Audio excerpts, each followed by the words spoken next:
que Él hable a su corazón. Dígale con sus palabras: Señor, habla a mi corazón. Gracias. Gracias por tu palabra, Señor. Gracias por lo que has preparado para nosotros y por el inicio de este tiempo especial de Navidad, de consagración a ti. En el nombre de Jesús. Amén. Amén. Aleluya. Gloria al nombre del Señor. Bueno, como hoy estamos iniciando nuestras novenas y estamos también iniciando la fiesta de Hanukkah, digan conmigo Hanukkah. Estamos iniciando también la fiesta de Hanukkah. El mensaje de hoy es un mensaje obligatorio, casi que tenemos que hablar precisamente acerca de Hanukkah. Y voy a dividirlo como en dos tiempos. En el primer tiempo voy a explicar un poco en qué consiste la fiesta de Hanukkah, qué es la fiesta de Hanukkah, cuáles son los antecedentes de la fiesta de Hanukkah. Y en un segundo tiempo voy entonces a procurar aplicar los principios de la fiesta de Hanukkah a nuestra vida. Y desde ya voy a comenzar a tirar algunas, ¿cómo se llama? Algunas perlitas de lo que creo que va a ser el año 2026 para nosotros. No se olviden los hombres, levanten la mano los hombres que están aquí. Bueno, no se olviden los hombres que tenemos una cita. Tenemos una cita el sábado 20 a las 9 en punto de la mañana, ¿sí? Aquí en este lugar para tener una reunión de gratitud, una reunión de adoración. Todos me han confirmado, déjame yo reviso, me confirmó, tú no me has confirmado. Ah, sí, pero confírmeme. No, yo les dije ahí que tenían que confirmarme, tiene que decir, confirmo, pastor. Ahí en el WhatsApp donde te mandé. Ah, que usted no ha mirado, es que usted tiene WhatsApp. Una cosita que se llama teléfono, así como esto. Usted tiene. Y ahí tiene un WhatsApp. Bueno, en ese WhatsApp está toda la invitación. Tiene que confirmarme.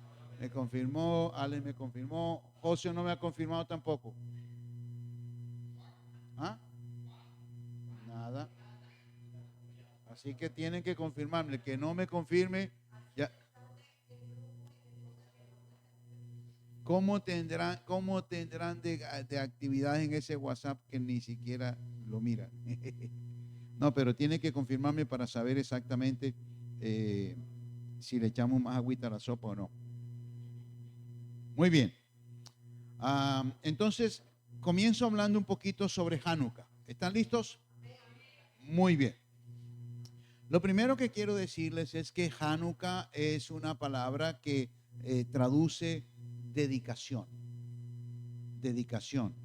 consagración, y que tiene que ver, casi siempre tiene que ver con la Navidad. Y sería como ¿cómo llamaríamos eso? Como el antecedente de la Navidad. La Navidad, ustedes saben, es una festividad cristiana. Y esa festividad cristiana, o casi todas las festividades cristianas, fueron tomadas precisamente del judaísmo. Entonces, de la fiesta de Hanukkah se toma de alguna manera la Navidad, que se conoce como la fiesta de las luces. Y se conoce como la fiesta de las luces porque se prenden luces durante 9 días, ¿sí? Que es este elemento que tenemos aquí, que es como una especie de menorá. En el templo estaba la menorá de 7 brazos y esta es una menorá que tiene 9 brazos y se llama Hanukkah, de Hanukkah. Se llama Hanukkah. Esta es una fiesta que no se menciona en Levítico capítulo 23. En Levítico capítulo 23 se mencionan fiestas bíblicas, 7 fiestas bíblicas. Esta fiesta no está mencionada en Levítico capítulo 23. Sin embargo, sí está mencionada en la Biblia, sí está mencionada en la Escritura. Si ustedes toman el calendario hebreo, van a encontrar que básicamente las fiestas que se celebran hoy, incluidas las fiestas que aparecen en Levítico capítulo 23, son Rosh Hashanah y Yom Kippur, Sukkot en ese orden. Sukkot, recuerden que el año nuevo es más o menos en septiembre para nosotros, ¿sí? Rosh Hashanah, Yom Kippur, Sukkot, Hanukkah, la fiesta de Tu Bishvat o primeros frutos, la fiesta de Purim, la fiesta de Pesach y la fiesta de Shavuot o semanas, que es la última fiesta del año del calendario hebreo. En Juan capítulo 10, los que están tomando nota o los que tienen la Biblia en la mano, capítulo número 10, versículos 22 y 23, dice la Escritura, menciona la Escritura esta fiesta. Y dice allí que Jesús subió a Jerusalén a celebrar en el tiempo esta fiesta de Hanukkah precisamente. Y se le llama ahí, en ese texto de Juan, la fiesta de la dedicación. Voy a tratar de leer rápidamente para ustedes. Juan capítulo 10 dice, se celebraba en Jerusalén la fiesta de la dedicación. Era invierno. Jesús andaba en el templo por el pórtico de Salomón. Lo rodearon los judíos y le dijeron, ¿hasta cuándo nos tendrás en suspenso? Etcétera, etcétera, etcétera. O sea que Jesús, como varón judío, celebraba entonces la fiesta de la dedicación, o la fiesta de las luces, o la fiesta de Hanukkah, como quieran llamarla ustedes. Voy a tratar de explicar un poco el contexto de todo para que ustedes se ubiquen mejor donde, en el tiempo donde ocurre esta fiesta y cuál realmente es la historia de esta fiesta. El pueblo judío siempre fue un pueblo que vivió cautivo. Quiere decir que siempre tuvo otros pueblos que los subyugaron. Asirios, babilónicos, medopersas, griegos, romanos, helenistas, asmoneos, bizantinos, árabes, cruzados, mamelucos, turcos, británicos y por fin, en 1948, el Estado de Israel. Pero siempre estuvieron siendo subyugados por otros pueblos. Uno de esos tiempos, de ese periodo bien difícil, es precisamente el tiempo de los griegos, que va desde el año 350 aproximadamente antes de Cristo hasta el año 167 antes de Cristo. Le repaso rápidamente en qué consistió el asunto. El asunto es que los griegos que acaban de conquistar el imperio persa, los griegos conquistaron todo el mundo conocido, todo el mundo de la época, y lo conquistaron con un tremendo joven conquistador llamado Alejandro Magno, Alejandro el Grande. Desafortunadamente, Alejandro murió muy joven y en solo 10 años alcanzó a conquistar todo el mundo conocido. Y resulta que siendo muy joven, en su muerte, su gran imperio fue dividido entre sus 4 grandes generales del ejército. Uno se llamaba Casandro, otro Lisímaco, otro Seleuco y otro Ptolomeo. Y entonces se dividió todo el imperio de Alejandro en esas 4 fracciones. Para efectos de nuestra historia, nos interesan 2 fracciones. Todo lo que fue la parte norte de Israel, todo lo que fue Siria, y todo lo que fue la parte sur de Israel, es decir, Egipto. En la parte norte le correspondió a Seleuco. Por eso esa época se llama la época de los Seleucidas. Y la parte sur, que fue Egipto, le correspondió a Ptolomeo. Por eso se llama precisamente los Ptolomeos. Ahora bien, los griegos impusieron, por decirlo de alguna manera, los griegos impusieron su imperio. Los griegos impusieron sus condiciones. Los griegos impusieron su mentalidad. Y la mentalidad griega era totalmente distinta a la mentalidad de los hebreos. Esa época de imposición de los griegos se llama en la historia la helenización de los helenos, porque así se le llamaba a los griegos. Y mientras que los griegos, por ejemplo, eran egocéntricos, politeístas, adoraban el placer, vivían pendientes de su propio cuerpo, vivían pendientes de lo exterior, usaban una lógica completamente distinta en cuanto a su manera de pensar y a su cosmovisión. Los hebreos eran distintos. Los hebreos estaban siendo influenciados permanentemente con los principios de la Torá. Ahora bien, en esa parte de norte, cuando estamos hablando de los seleucidas, de Seleuco, ellos comenzaron a tener conflicto con los hebreos. Y comenzaron a tener conflicto con los hebreos porque los hebreos no se sujetaban, no captaban su naturaleza, no obedecían su pensamiento, no.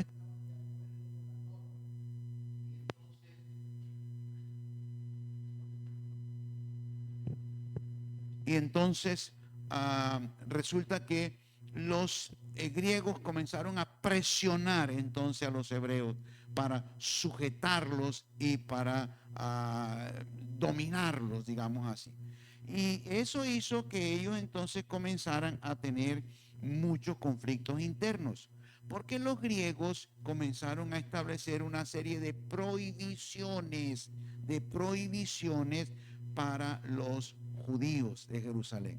Entonces, por ejemplo, les prohibieron leer la Torá, les prohibieron reunirse en las sinagogas, les prohibieron tener cualquier tipo de manifestación del ejercicio de su fe. El templo, que era lo más sagrado para el judaísmo, el templo de Jerusalén, ellos convirtieron el templo realmente en un muladar. El templo del Dios de los hebreos lo convirtieron en un templo al dios Zeus. Y convirtieron, las puertas estaban desbaratadas, hacían allí orgías, hacían de todo. Pero sobre todo, uno de esos reyes seleucida, llamado Antíoco Epifanes IV, no se olviden de ese nombre, Antíoco Epifanes IV, que está profetizado en el libro de Daniel, capítulo número 8, está profetizado que este personaje iba a profanar el templo. Y efectivamente profanó el templo. En el lugar santísimo del templo llevó a una puerca, ¿cómo se llama? Un cerdo, una cerda, y sacrificó allí en el lugar del templo, sacrificó una cerda, precisamente para demostrarle a los hebreos que ese templo valía absolutamente nada para ellos. Y digo que Daniel había profetizado eso porque en Daniel capítulo 8 está diciendo, hablando de Antíoco Epifanes, pero se está aplicando allí un principio hermenéutico en la profecía que consiste en que la profecía es doble, es decir, tiene un cumplimiento ahora cuando se dio, pero también tiene un cumplimiento futuro. El cumplimiento de Daniel se dio con Antíoco Epifanes, pero se va a dar también en el capítulo número 9 de Daniel, cuando venga la séptima semana de Daniel, se va a dar con el anticristo, porque el anticristo va a hacer exactamente lo mismo, es decir, va a profanar también el templo. Y bueno, este Antíoco Epifanes entonces profanó realmente el templo, y por eso Daniel le había mencionado como la abominación desoladora, ¿sí? Aplicando esa doble referencia también con respecto al anticristo. Ahora bien, cuando todo eso ocurre, los judíos, muy sometidos, por decirlo de alguna manera, comenzaron a inquietarse y comenzaron a ver qué era lo que podía estar pasando allí. en una población muy cercana a Jerusalén llamada Modi'im. ¿Están conmigo todavía? En una población muy cercana a Jerusalén llamada Modi'im había un patriarca de esos llamado Matatías. Y resulta que los griegos habían establecido que cada año los judíos tenían que ofrecer un sacrificio a sus dioses, oigan, sacrificio público a sus dioses, de esa manera mostrando su lealtad hacia el imperio helenista, hacia los griegos. Resulta que en esa población llamada Modi'in, donde existía este patriarca llamado Matatías, llegó el representante del gobierno de los griegos, llegó a dirigir una ceremonia de sacrificio público al dios de los griegos. Y llegó entonces el funcionario público y también había otros funcionarios locales judíos que estaban aceptando todo lo que decía o todo lo que mandaba entonces el gobierno helenista. Y resulta que había que hacer sacrificio y había que hacer públicamente una declaración de lealtad al imperio. Resulta que este personaje llamado Matatías, durante esa celebración se rebeló en contra de todo eso, mató al funcionario del gobierno que estaba representando el gobierno en una ceremonia, mató a los mismos de ellos que estaban también junto con los otros y se rebeló y lanzó una declaración de rebelión. Este personaje tenía 5 hijos: Judá, Jonathan, Simón, Eleazar y Juan. Y entonces, por supuesto, vino la persecución. Él se refugió en el monte con sus 5 hijos. Y la gente comenzó a pegárseles, porque todos estaban descontentos con la situación con los griegos. Y entonces comenzó lo que podríamos llamar hoy día una guerra de guerrilla, porque ellos comenzaron entonces a atacar ciertas fortalezas y ciertas cosas de los griegos. Atacaban y luego se volvían y se escondían. Luego salían otra vez, atacaban una fortaleza griega y volvían y se escondían. Esa guerra duró 3 años.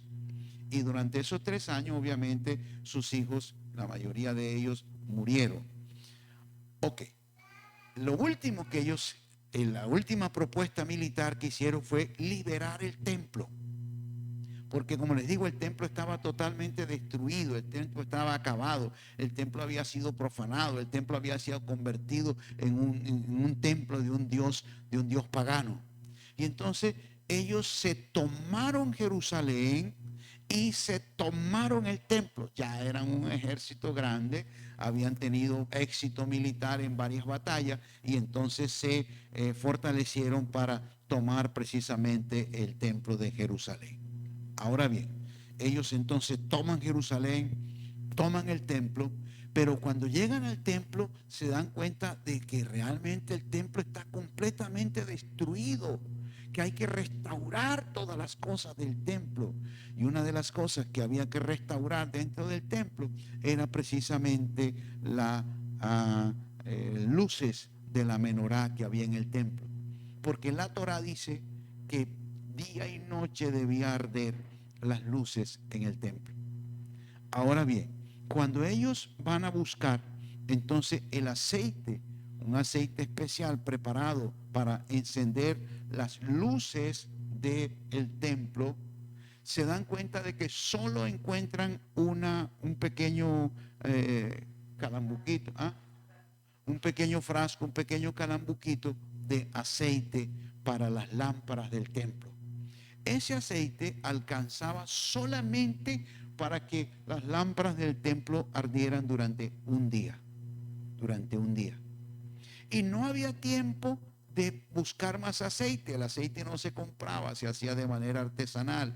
Y el aceite de dedicación, el aceite que se usaba en el templo, no era el mismo aceite común que la gente hacía en las casas. Era un aceite especial consagrado porque salía de la primera la primera exprimida, digamos, de las olivas, de la oliva, y que era un aceite especial porque tenía una, ¿cómo se llamaría? Es una viscosidad especial y era el que se usaba solamente en el templo. Ese proceso tardaría durante más o menos 7 días el elaborar una nueva porción, digamos, de aceite para el templo. Pero entonces allí ocurre un milagro. Y el milagro es que esa porción que servía solamente para prender las lámparas del templo durante un día, les alcanzó para prender las lámparas del templo durante 7 días. Es decir, que ellos tuvieron tiempo de preparar entonces más aceite para prender las lámparas del templo. Ese día más 7 días son 8. Y entonces por eso usamos este símbolo a partir de allí. Y el símbolo consiste en que esta es la primera lámpara, digamos, que está encendida. Y luego entonces las 8 siguientes lámparas son el reflejo o la señal del milagro de que el aceite alcanzó, un aceite para un día alcanzó entonces para mantener encendidas las lámparas del templo durante 8 días. Por eso cada día se prende, entonces esta permanece encendida porque es con la que se prende. Cada día se prende entonces una vela, una luz. Y esa luz debe permanecer hacia afuera, es decir, no puede ser puesta escondida, sino tiene que ser hacia afuera para que todo el mundo vea. Entonces el primer día con esta se prende esta, una vela. El segundo día con esta se prenden 2. El tercer día con esta se prenden 3 y así sucesivamente de derecha a izquierda. ¿Ok?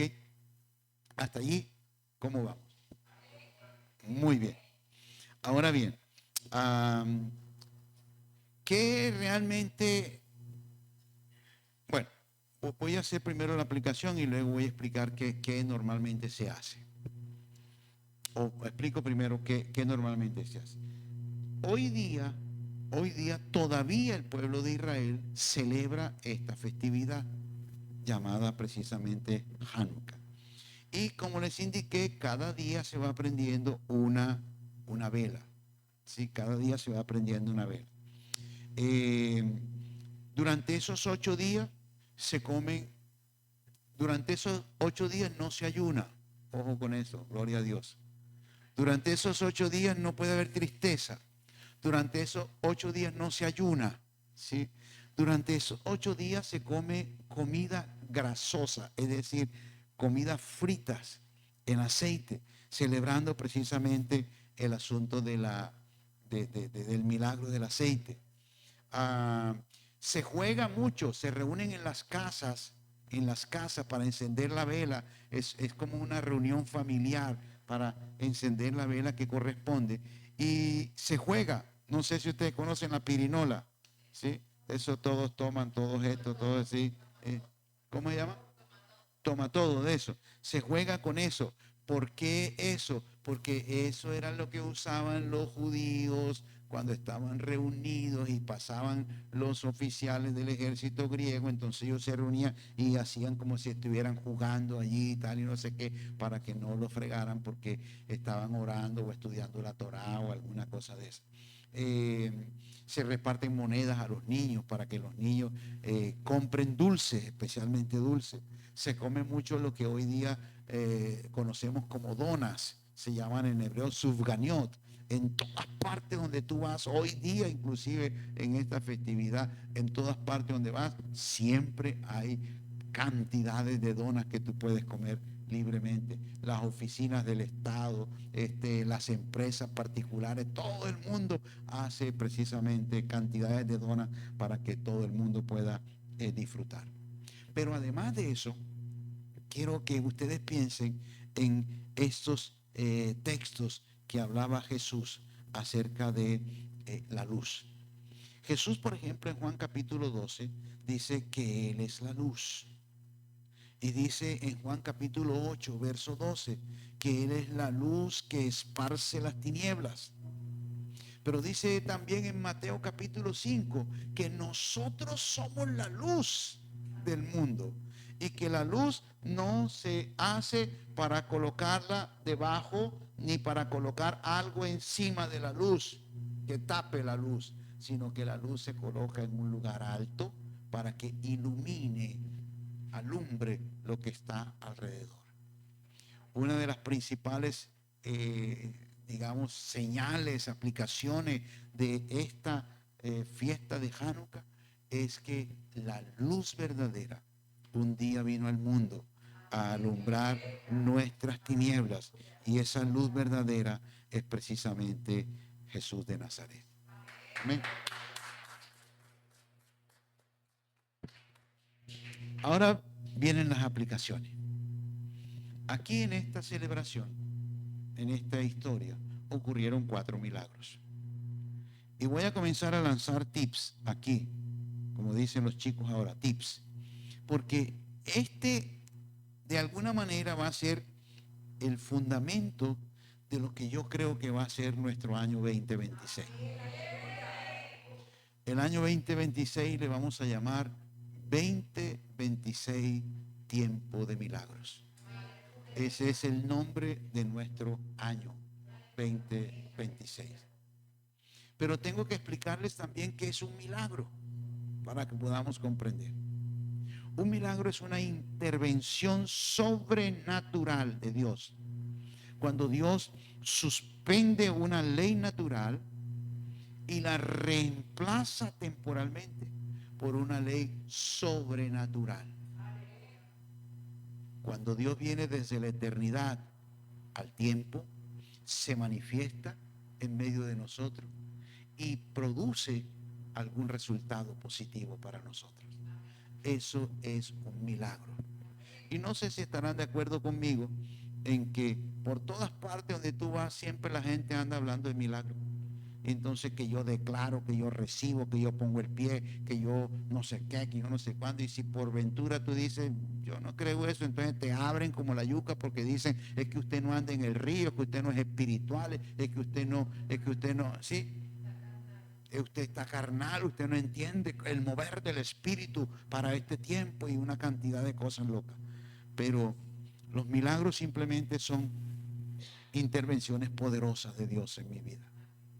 Cuando hay situaciones en tu vida de necesidad, situaciones en tu vida donde no has visto el mover de Dios, donde no has visto la respuesta de Dios, donde Dios no se ha movido, debo decirte de parte del Señor que en el año 2026 verás cosas que tus ojos nunca antes han visto, porque será el tiempo precisamente de los milagros.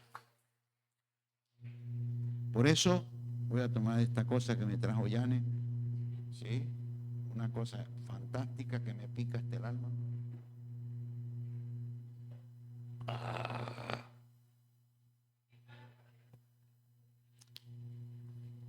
4 milagros ocurren aquí.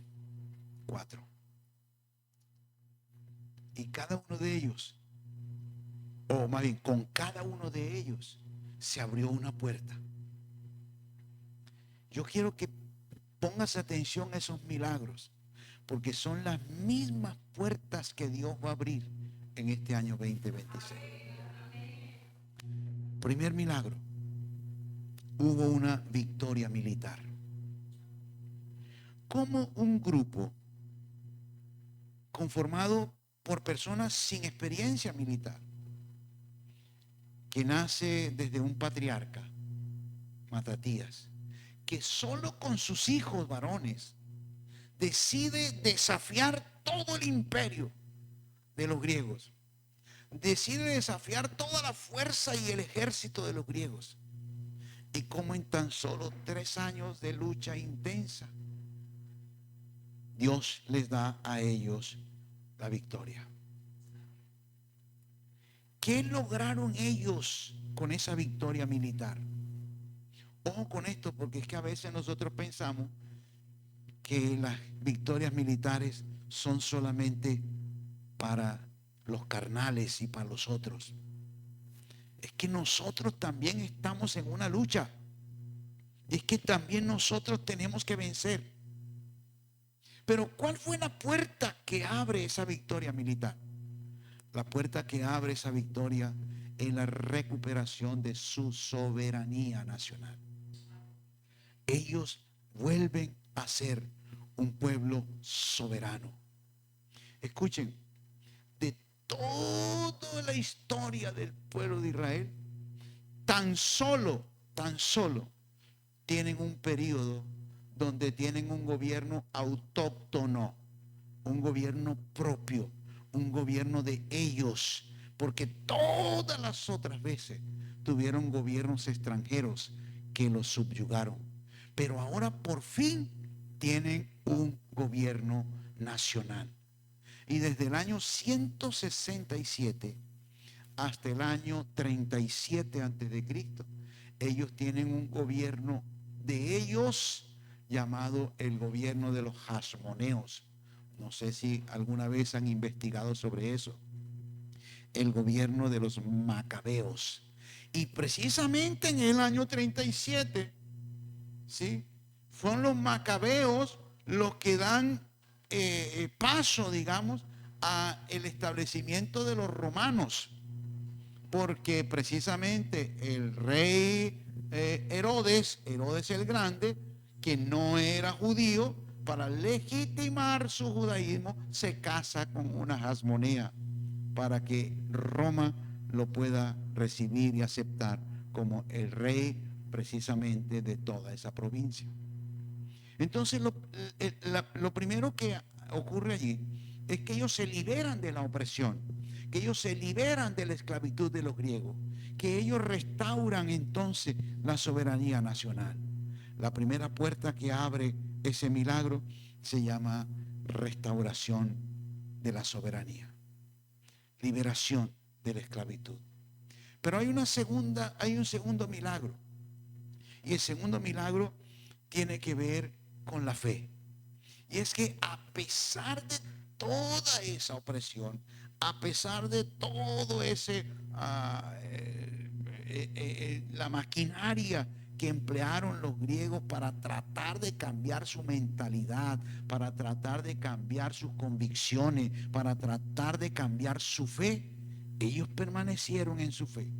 Fueron fieles a la Torá, fueron fieles al Señor, no perdieron nunca su fe. Ellos se mantuvieron en el principio de la obediencia a su Dios como resultado de un pacto, del pacto de Abraham. Y eso entonces abre una segunda puerta beneficiosa, y es la restauración de la fe. A partir de allí, entonces, ellos ya no entran más en contemporización con el ejército o la filosofía o la influencia que estaba tratando de cambiarlos a ellos, sino que mantienen sus valores, mantienen precisamente su principio, y sin importar lo que pueda ocurrir, ellos no se dejan asimilar. La asimilación es que se vuelvan parecidos a los otros. Hasta aquí, ¿cómo estamos? Primero, se restaura la soberanía. Segundo, se restaura la fe. Pero hay un tercer milagro, y ese tercer milagro tiene que ver con la restauración del templo. ¿Qué era el templo? El templo era el centro de la vida religiosa nacional.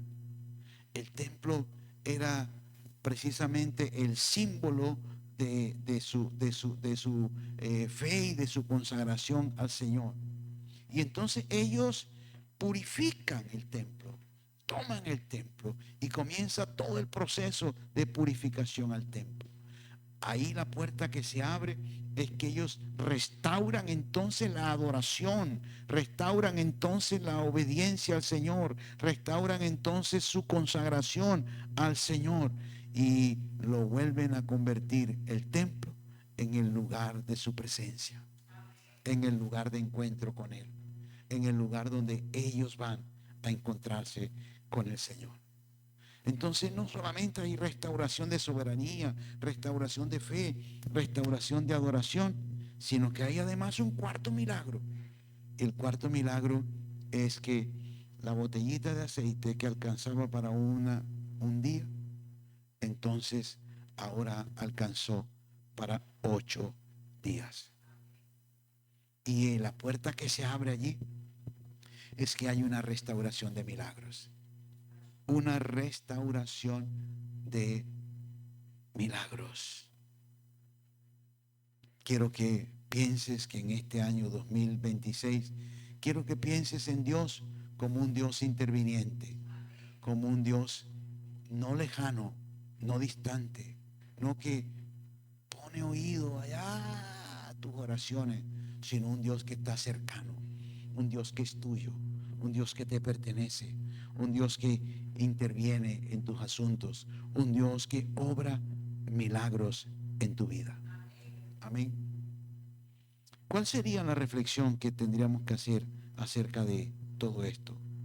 Yo creo que lo primero que tenemos que hacer es aplicar los milagros que ocurrieron allí, los 4 milagros que ocurrieron allí, y tratar de que nuestra vida también sea restaurada, la soberanía, es decir, la liberación de la esclavitud y de la opresión, de todas aquellas cosas que eventualmente pueden oprimirnos o pueden esclavizarnos, pero además que se restaure también nuestra fe, que se restaure, digamos, que renunciemos o que saquemos de nuestra vida todas aquellas contemporizaciones que eventualmente podemos estar haciendo, y que renovemos nuestros valores, que renovemos nuestros principios, que renovemos aquellas cosas que son importantes para Dios y para nosotros, pero también que restauremos nuestra adoración al Señor.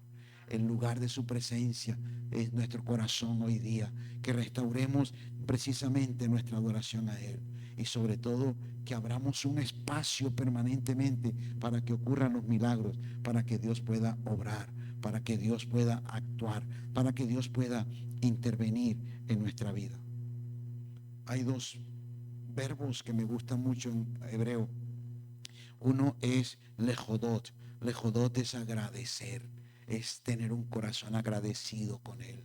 Y otro es lejalel, que es adorar, que es alabar al Señor. Cuando yo tengo un corazón agradecido con Dios, entonces fácilmente yo puedo alabar al Señor.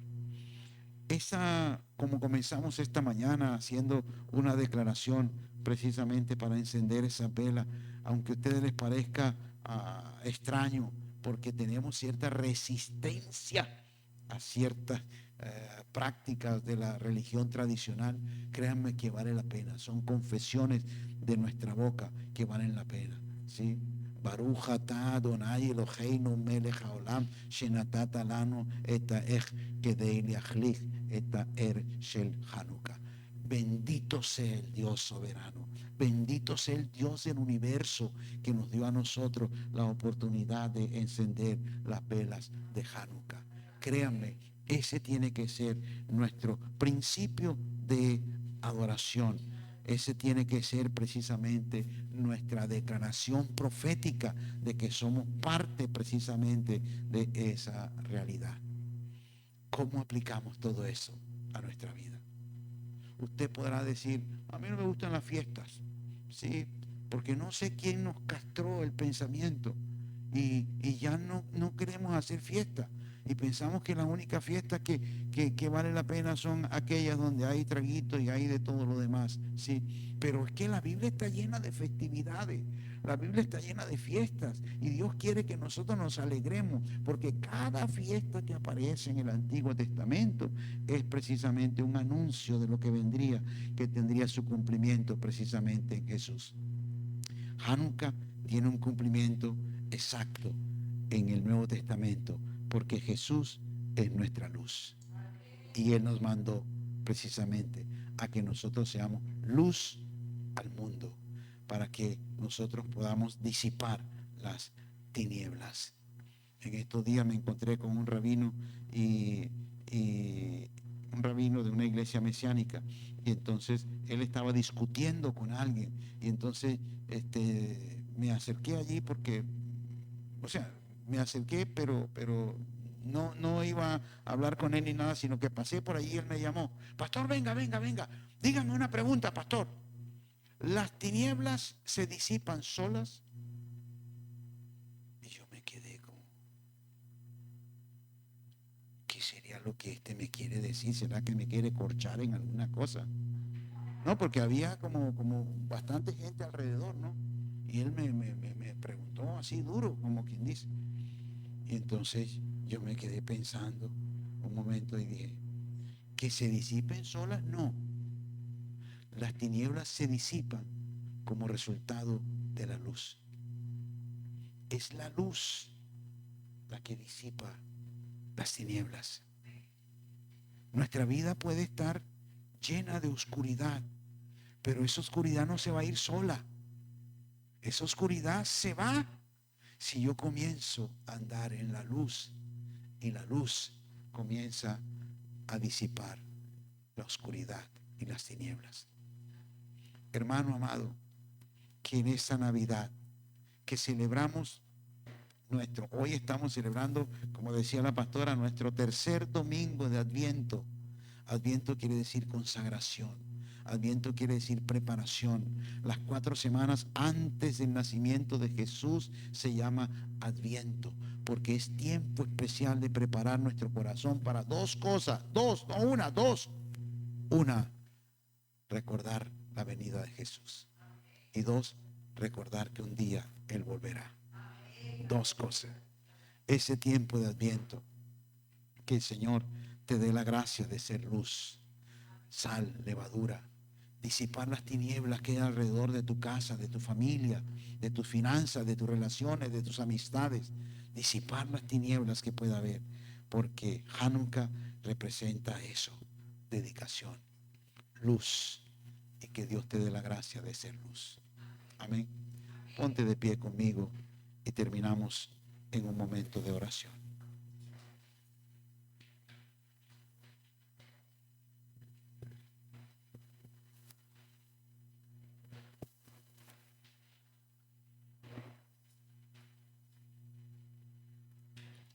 Allí, estando de pie, quiero que medites por un momento en lo que hemos conversado.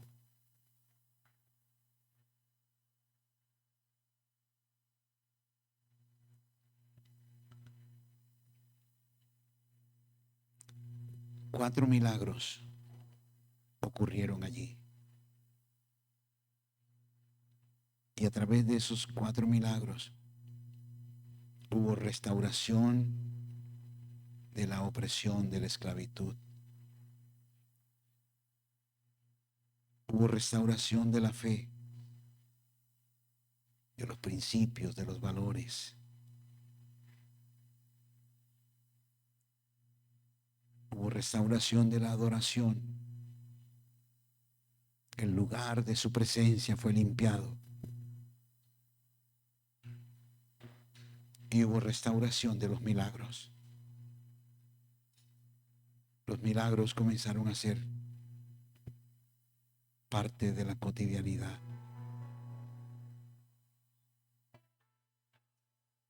Quiero que comiences a creer que el 2026 será un año de milagros, donde el Dios soberano intervendrá en tu vida, en tu casa, en tu familia, en tus finanzas. Que todas aquellas cosas que han estado allí en pausa, el Señor las activa y comienzan a ser parte de la intervención de Dios milagrosa.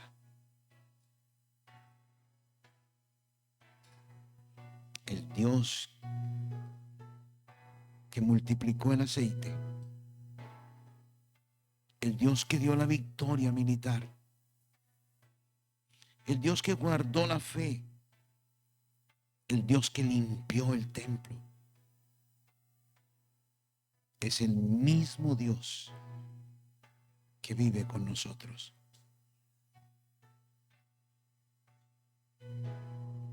Solo te pido que abras tu corazón a Él. Solo te pido que le des a Él la oportunidad de intervenir. Que le des a Él la oportunidad de hacer milagros en tu vida. Y el primer milagro que debe ocurrir es la transformación de tu propio corazón. Dile en esta mañana: cambia mi corazón. Trae tu presencia para cada instante, para cada momento de mi vida. Quiero ser luz. Enciéndeme como se encienden las velas de Hanukkah.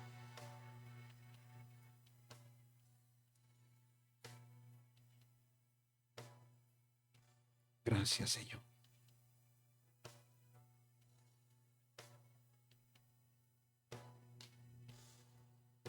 Señor, oro en el nombre de Jesús por cada persona que está en este lugar.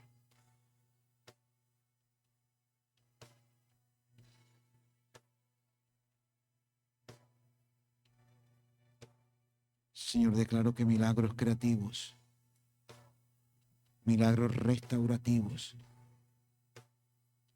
comienzan a ocurrir en sus vidas. En el nombre de Jesús.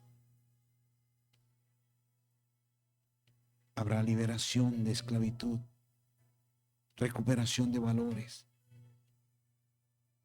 restauración de la adoración. Veremos tu intervención gloriosa. Gracias por cada persona y cada familia que ellos representan. Te doy gracias en el nombre de Jesús. Amén.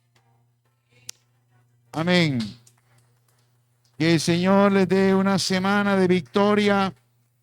Que todo lo que ustedes han pensado hacer para esta Navidad, el Señor les permita alcanzarlo y cumplirlo en el nombre del Señor. No te vayas a ir sin saludar a alguien, sin bendecir a alguna persona en el nombre del Señor.